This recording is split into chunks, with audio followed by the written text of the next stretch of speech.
Hi guys, welcome to Ratna's Paradise. మాకు చిన్న చిన్న పాట్స్ ఉంటే కారబంతి మొక్కలు ఒక్కో పాట్లో 2 మొక్కలు చొప్పున పెట్టాను. అవి పెరిగాయి. అంత అందంగా తయారయ్యాయి చూసారా? పాట్స్ పారేయకుండా ఉంటే ఇంత అందంగా తయారు చేసుకోవచ్చు.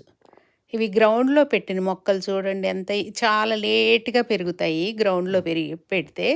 కానీ బాగున్నాయి చూడండి. వైట్, పింక్, చూడండి వైట్, ఆరెంజ్ కలర్ కూడా. ఇప్పుడు బాగా అయినాయి అన్నమాట గ్రౌండ్‌లో పెట్టినయి. అసలు బంతి మొక్కలు కొమ్మలో పెడితేనే వచ్చేసాయి. అదే కొమ్మలు పెట్టాను. కొంచెం నీళ్ళల్లో పెడితే బాగా వేళ్ళొచ్చేసాయి. వాటిని పెట్టా అనమాట. ఎంత బుషీగా అయిపోయినాయో చూడండి బంతి మొక్కలు. ఎంత బుషీగా అవుతాయని అసలు నేను ఎక్స్‌పెక్ట్ చేయలేదు. ఎంత బాగున్నాయో గదా బంతి మొక్కలు.